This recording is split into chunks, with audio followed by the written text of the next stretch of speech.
Hey, what's going on, guys?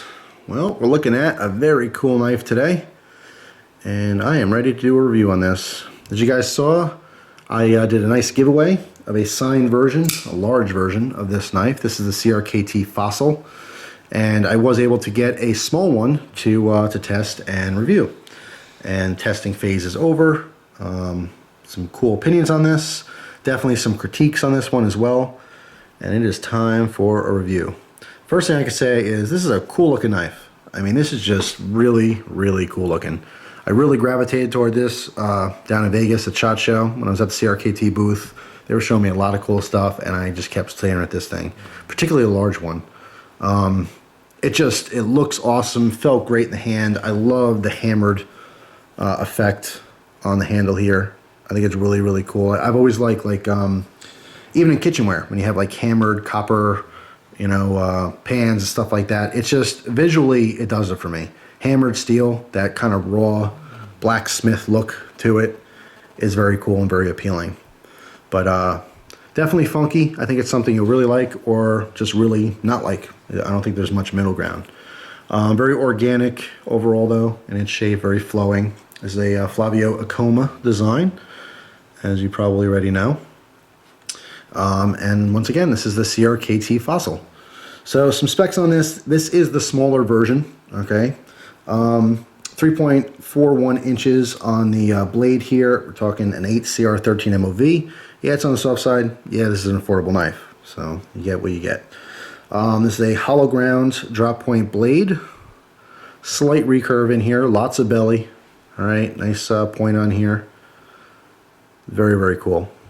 Like I said, very organic. I really like this. What I like about this particular is the grind lines. You can see the grind lines on the flat parts of this blade. Okay, running that away. And of course, its counterpart right here, the grind lines on our edge. They just contrast with each other. It's really nice. It almost looks two-tone, even though it's not. It's the same finish. Actually, you know what? It might be, it looks like maybe a different grit. Like a Scotch-Brite on one. It's hard to tell, really. I mean, obviously there's no coating or anything on here. It's not B-Blast or anything like that. But it does look like there's a different grit used. Almost like a little bit rougher on the flats. And a little bit finer on the grinds. But anyway, see CRKT logo on the front there, on the back. The Acoma Fossil.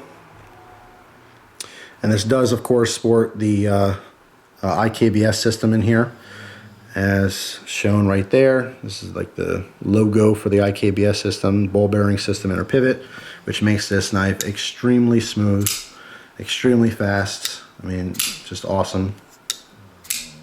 Flipper design here. On our handle, we have a G10. It's a very heavily textured G10. It's an overlay over some stainless steel, more specifically a 2CR13 stainless. All right, 4.31 inches closed and 7.69 inches overall.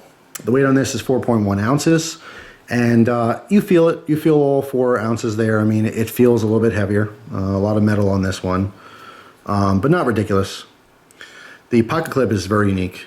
Very different. Because they did such like a funky overlay on here, it raised it up off the frame quite a bit. So they put in these spacers, these tubes here, which give you the proper fit on top of that scale. The pocket clip for me, you can see it's a totally different design, definitely funky. The design's fine, doesn't really do anything for me either way. I don't love it, I don't hate it, it's just kind of, it's there, it's kind of cool. But as far as the function of it, I didn't like it. It snagged quite a bit. That's the one thing I noticed in using this knife, is it did snag on my pocket, just maybe with the texturing here, maybe because of the screw head that's slightly raised up there. I'm not quite sure exactly what part of this, but in pulling it out of my pocket, it would just, want to hold on a little bit too much. The tension was fine though, and the durability of this clip is fine. It doesn't seem like it's going to bend out of shape too easily or anything like that. What I do want to do is, when this review is done, take this scale off, and I'm perplexed as to how I'm going to get that pocket clip to work, because obviously it's going to be too far up off the frame if I modify this by taking this off, because I want to see what it looks like without those overlays. I think it might be cool just with the hammer look. But we'll see, that's a whole different project. But you can see on the back here we have a composite partial back spacer. It doesn't go all the way across the frame, but it does enclose at about 75% of that spine. There is a deep finger choil on here, as well as, because this has a flipper, obviously the flipper on the back here acts as a guard for the finger, so your finger is quite deep inside this handle. Allows for lots and lots of grip. Pretty ergonomic, pretty comfortable overall. There are some spots in this knife that are not comfortable, one of those spots being right here. I did not find this on the large fossil at all to be a problem. The large fossil was bead blasted, but I don't think that's necessarily why. But with this one, right here on top of this, let's call this an opening slot, because obviously even though this is a flipper, you can manually open it by pushing, through that cutout in the blade. All right, if you want to open it slowly. Also lightens the blade up just a little bit as far as the weight, but you can use that to, manually open it, I guess, without using a flipper. But the top right here is very, very sharp.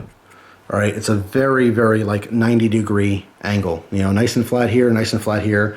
That creates kind of the, what can we call this? The ice skate effect. Yes, this is like a nice sharpened pair of ice skates. Perfect 90-degree angles here create quite a sharp edge. All right, so in using this, I did notice it when I choked up. My thumb slipped a little bit. I'm like, oh, it's a little uncomfortable. I feel that sharp edge right here. If you're one of those people that love, playing with your fire steels all the time, your ferrocerium rods making sparks, you'll love this knife, because this is probably, 100 times better than most of the strikers you get with those things. But as far as just using it as a knife, a downside to me. So it doesn't necessarily need to be rounded, but it certainly needs to be knocked off. This edge is just too sharp. You can see how they knocked it off in here all the way around. They took that edge down a little bit so it'd be comfortable. Obviously they know that your finger's going to be in here, so they want it to be comfortable when you're opening the knife. All right, and you can see there's a pretty good detent in here. Sometimes I go to use this and it's a little bit hard to come out. All right, so not necessarily a bad design thing, could just be my user error on how I'm gripping it. But one thing else I will note about this knife is that with all this texturing and all this hammer work and everything else, this knife overall feels slick to me. When I'm playing with this knife, opening it and closing it all the time, or even when I open it to use it, it feels a little slick. There's a lot of smooth metal that's exposed here, and even though there's a deep finger choil and lots of little grooves here and there, it looks like it would really lock in your hand. I really found it to be a little slick, and I want you guys to comment down below if you have this knife, the large or the small. Let me know what you think, because it was surprising to me. I kept looking at it, I'm like, how the hell is this thing so slippery? It's got all these nooks and crannies everywhere. The G10's all not roughed up. It's very heavily textured, but it's still smooth to the touch. That makes sense. But yeah, just in holding it, it wants to slide around a little bit on you, and I was a little surprised by that. Certainly unexpected. There's a little bit of jimping on the back here. This does function. It functions fantastic. All right, and in fact, this is much more comfortable to use it like this, or slightly turned, and get in boxes, as opposed to using a thumb up here. The thumb up here, once again, obviously, it's just a little uncomfortable with these sharp edges. The blade works fantastic. Doesn't hold the best edge in the world. HCR13 MOV. It's on the soft side, but very, very easy to sharpen. Extremely easy to sharpen. So I was very excited about that and using it. I did have touched up, I think, twice. No, it might only have been once, but it did need a touch up at least once.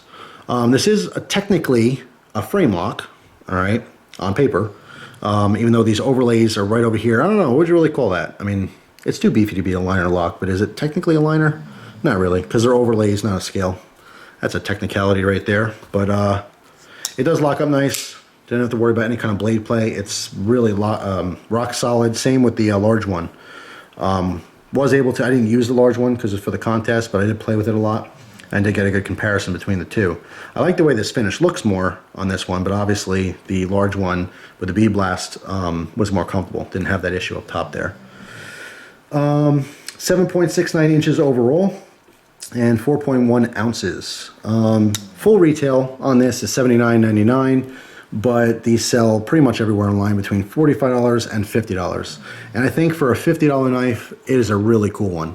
Is it going to be the best performing one? No, I don't think so. I think there's a lot better performing knives out there. There's a lot more ergonomic knives out there for the money.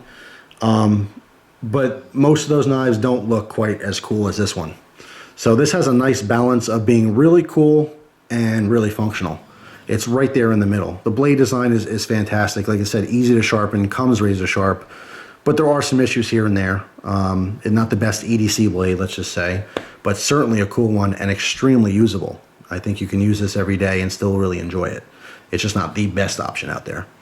But very, very cool. Hats off to Flavio for this design, and very much hats off to CRKT. There's a lot of companies that make production versions of custom knives. That's obviously a big thing in the industry. There's a custom knife, everyone likes it, they work with the designer, they get a production version of it. A lot of companies do that, right? But CRKT really nails it on the head. I mean, this is so close to the actual custom that he created. It's uncanny. It's amazing. They do that with a lot of knives too, and especially in 2014, their production versions of custom knives are like almost dead on. If they were using the exact same materials, it'd be hard to really tell the difference without handling it, you know, side by side. So really awesome job in mimicking that original custom knife. So very, very cool one to own. Awesome for the collection, and still a very usable knife. So that's it. That is the small CRKT Fossil. I'd recommend it. I think it's cool. So now I want to do a project and take these scales off and see if I can play with that pocket clip and see what this thing looks like with just the metal. So stay tuned for that in the future sometime. So thanks for watching, guys. Appreciate your time as always. Hope you guys have an awesome Easter that's coming up, and I will see you soon. Take care.